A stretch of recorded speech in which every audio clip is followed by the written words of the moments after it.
Bygone Echoes.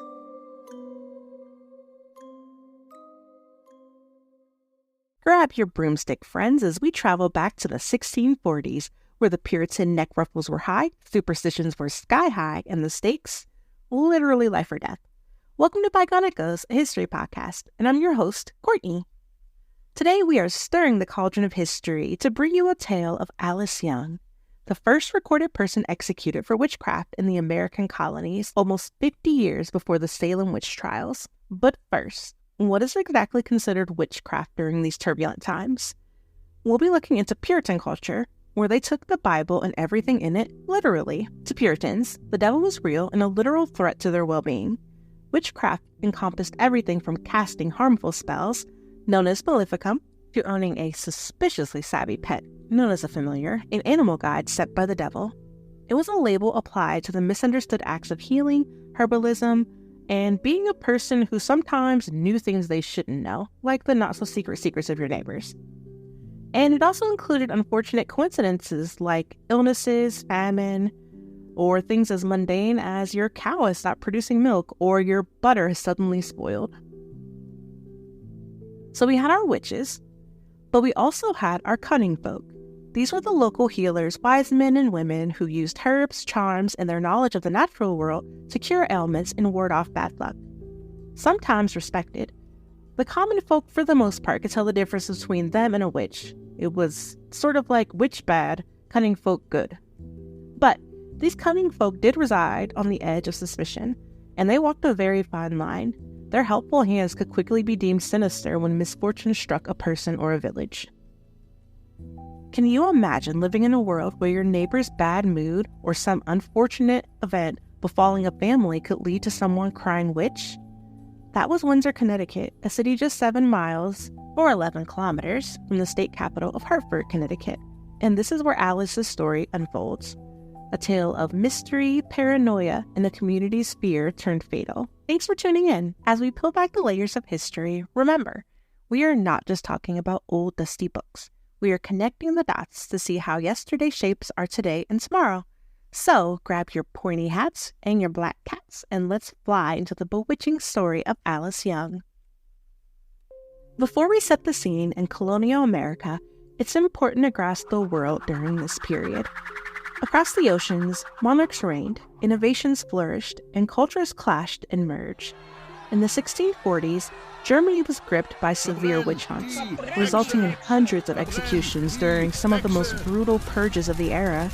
Meanwhile, in Sweden, the peak of their witchcraft accusations culminated in the execution of 71 individuals. In England, the legal stakes for witchcraft were as high as the gallows, with death as a grim penalty, leading to sporadic trials and executions.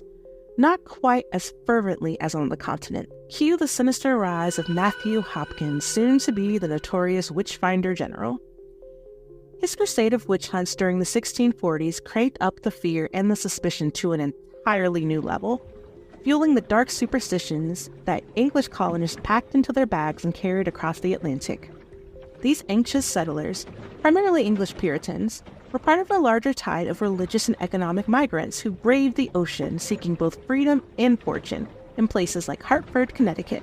Hartford, Connecticut, in the 1640s, held a landscape that was as rugged as the spirits of those who sought to tame it. These settlers were a diverse group, comprising mostly of small-time farmers, artisans, merchants, bonded together by a stern religious ethos. The fertile land along the Connecticut River lent well to agriculture, offering them a chance to cultivate a new life in the New World.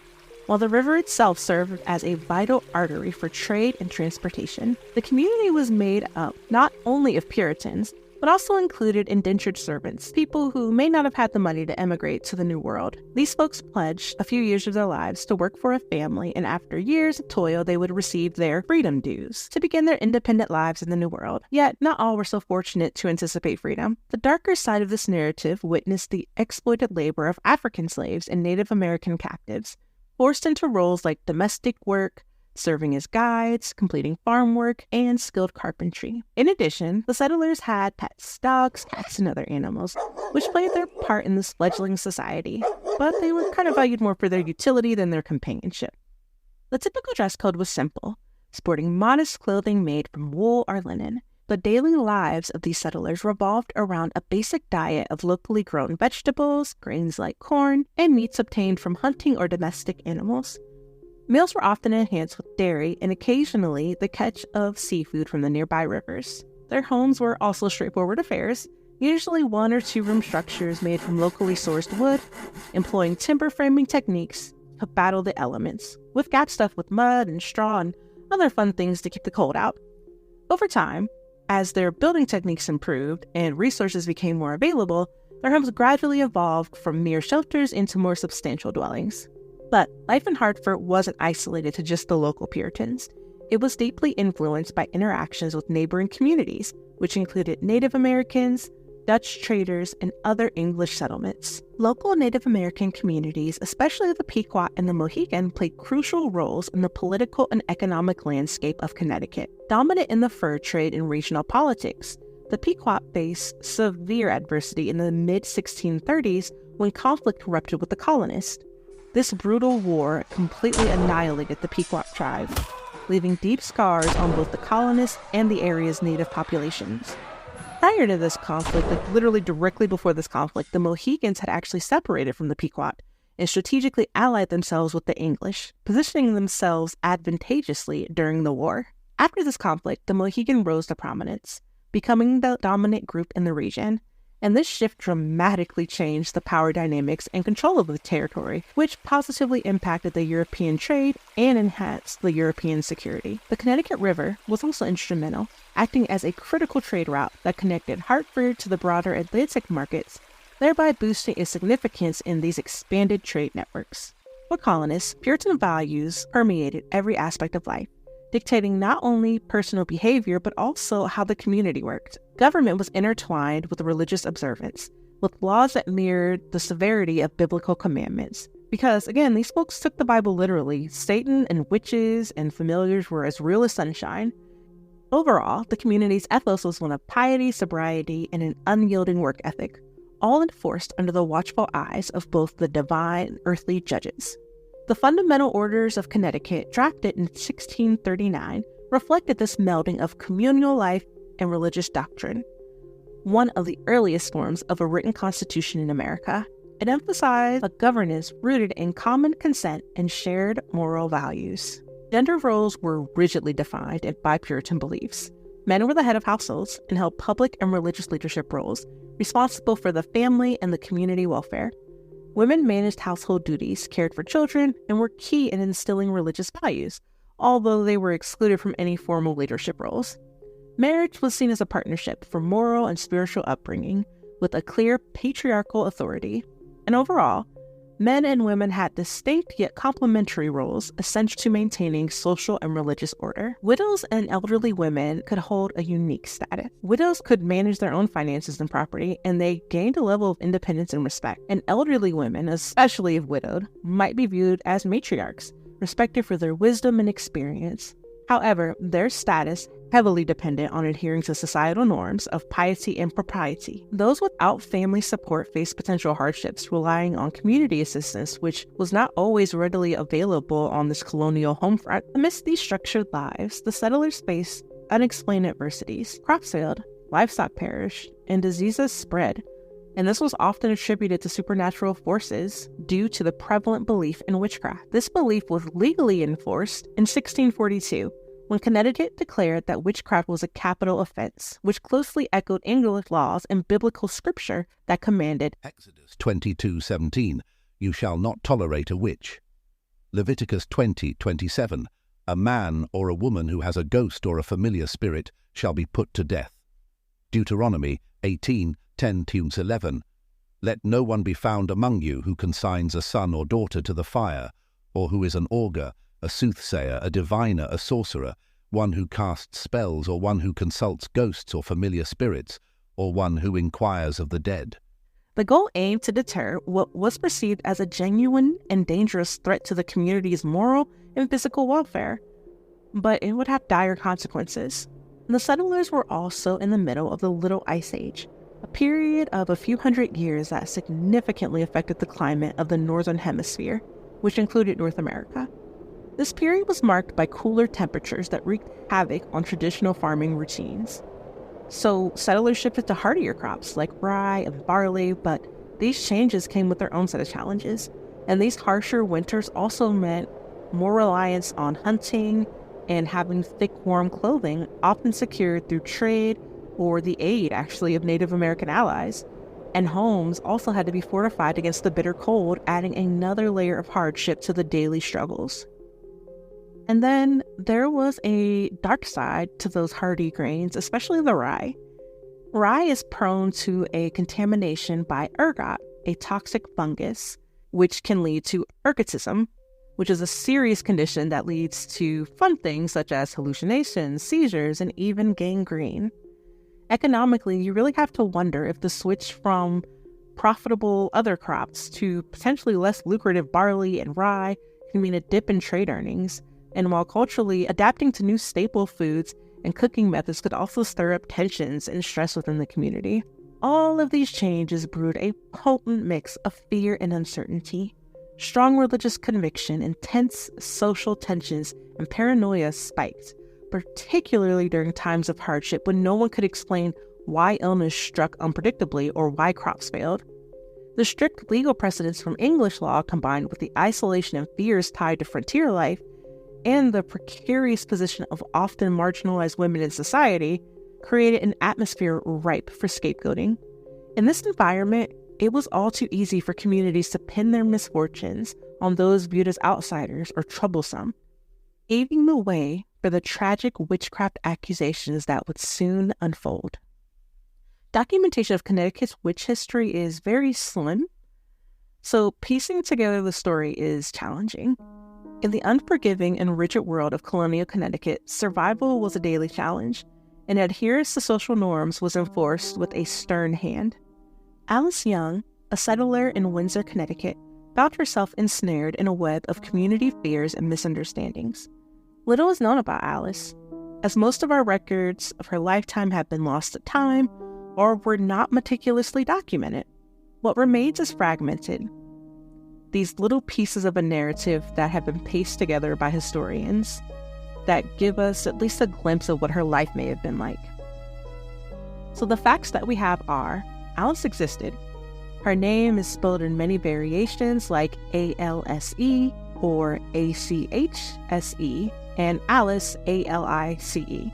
She immigrated to the colonies and moved to Windsor, Connecticut at some point before 1647. Alice was accused of witchcraft, convicted, and executed by hanging on May 26, 1647 in Hartford. She also had a young daughter named Alice, who was around 7 years old at the time of her execution. And we also know that in 1647, a deadly influenza pandemic swept through Windsor and much of the colonies, taking many lives with it. Historians have pieced together that Alice Young was possibly born in England, likely between 1600 and 1615, and her maiden name is believed to have been Stokes. The exact details of her immigration to America are unclear, but it's probable that she arrived in the Massachusetts colony during the 1630s and later moved to Windsor, Connecticut. At some point, she married a man named John Young, who was recorded as owning land in Windsor as early as 1640. The couple likely lived in Windsor for at least 7 years before Alice's tragic end. By the time she faced accusations of witchcraft, Alice was a married woman. She was between her 30s and 50s, with at least one child. It is suggested that her husband John might have been a carpenter, as indicated by the carpentry tools listed in the estate of a John Young who died in Stratford, Connecticut in 1661. This John sold all of his Windsor holdings in 1649, possibly in a bid to leave the town that had executed his wife. The details surrounding the accusations against Alice are murky. We have no idea why she was accused of being a witch, but we can speculate.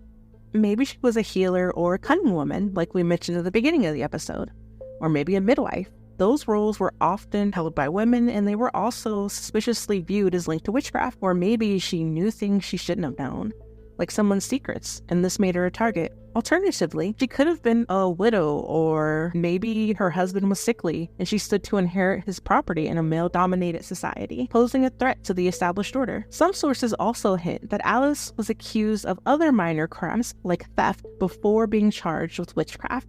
The context of her accusation is rough, occurring during a deadly influenza pandemic that swept through Windsor in 1647. Maybe Alice didn't get sick, while everyone else did. It's also suggested that she lived next door to a family who lost 4 children in the pandemic, and this might have made her an easy scapegoat for a community desperate for an explanation in the face of this overwhelming loss and fear. We also don't know how Alice's trial went. We know that she must have had a trial, and like other trials at the time, it would have been governed by English common law blended with puritanical rigor. The general court, composed entirely of men, would oversee this legal proceeding that involved community testimony and biblical law, with consequences ranging from fines to the ultimate sentence, execution.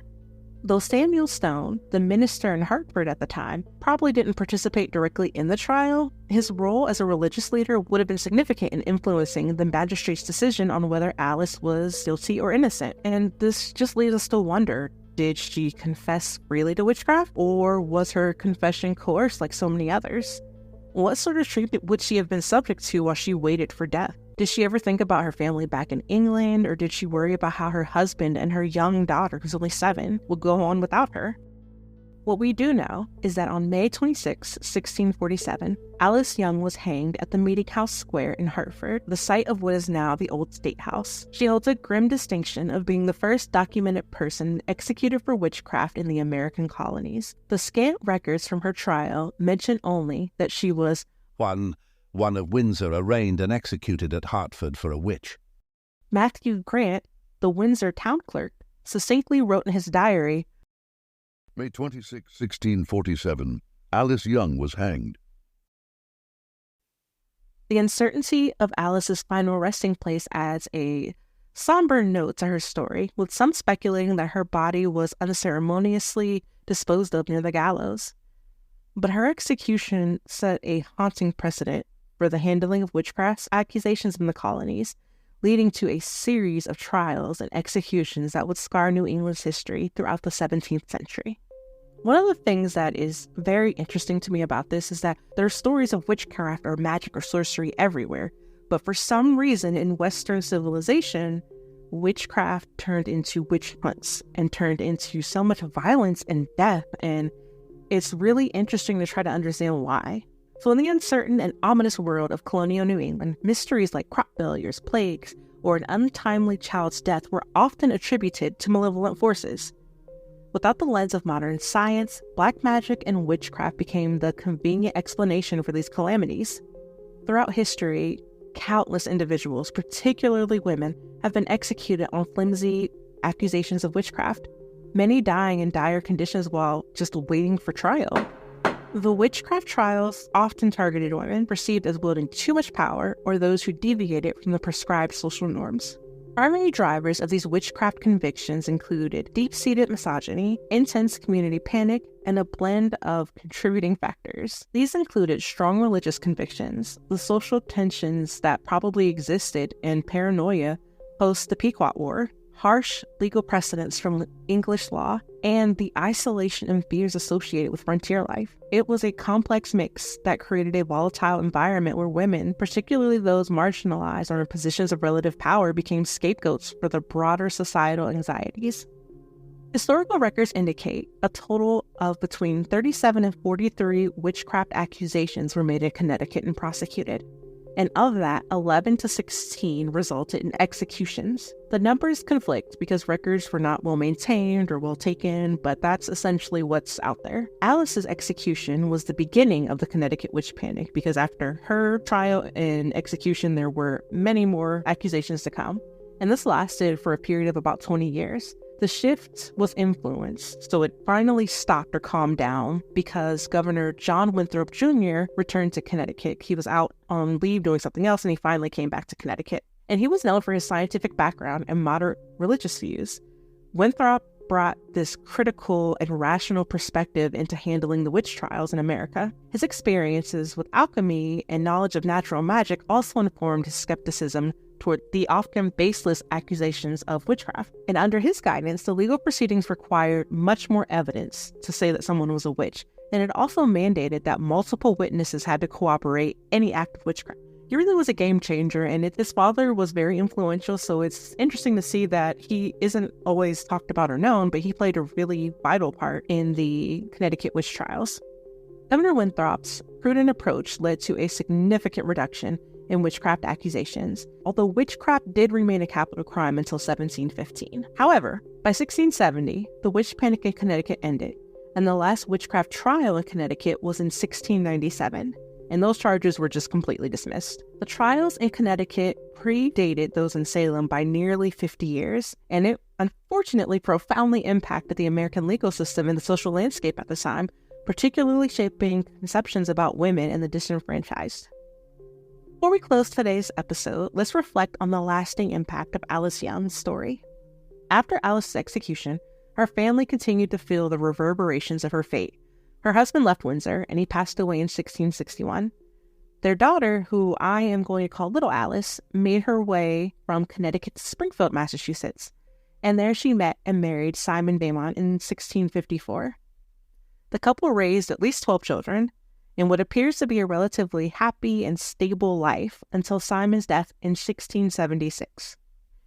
Unfortunately, upon his death, little Alice would not escape the shadow of her mother's tragic fate.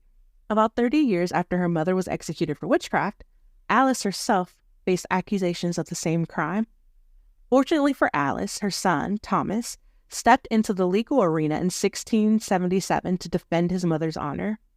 He sued a man for slander, a man who had claimed, "Your mother is a witch, and you look like one." Which seems silly today, but that was probably taken very seriously back then. Fortunately, justice sided with Thomas, and he won the case, preventing the prosecution of his mother, and historians suggest that little Alice's family support, particularly that from her sons who would have probably inherited her husband's property, and then were also well respected in the community, played a crucial role in shielding her from the same fate that her mother suffered. Despite the decline of the witch trials, the stigma attached to such accusations endured. Like, was she accused of being a witch because of what happened to her mother? Did that play a part at all? I mean, you really have to wonder. And it really cast a long shadow over families, not just Alice's family, but many other families, for generations to come. But Alice's story shows us the power of family and legal advocacy in challenging times and overcoming societal prejudices. In a significantly posthumous acknowledgement, Alice Young was formally exonerated by the Windsor Town Council in February 2017, a move spearheaded by local historian Beth Caruso. Today, Alice Young is memorialized with a brick in Windsor's downtown park, a testament to the enduring impact of her story and a reminder of the perilous power of fear and superstition in shaping communities and legal practices. And that, friends, wraps up our journey through the chilling saga of Alice Young, whose ordeal ignited the fuse of America's witchcraft hysteria, from the grim gallows of colonial Hartford to the modern-day memorial in Windsor's downtown park. Alice's story serves as a reminder of the dangers of fear and superstition when wielded by society. It's fascinating to see how these ripples from the past still touch our present views on justice, community, and the ostracization of those deemed as other. My hope is that today's episode sparks a flame of empathy, encourages a dash of critical thinking, and inspires the bravery to challenge the tales that we've been told. Thanks everyone for listening to today's episode of Bygone Echoes. Join us next time as we unearth yet another forgotten story that has helped shape our world today. Until then, be kind, be curious, and be ready to make history. Interested in learning more? We recommend Witches of America by Alex Marr. Connecticut Witch Trials, The First Panic in the New World by Cynthia Wolfe Boynton. Entertaining Satan, Witchcraft and the Culture of Early New England by John Demos. The Devil in the Shape of a Woman by Carol F. Carlson. Visit our website at bygoneechoes.website for pictures, content, and more.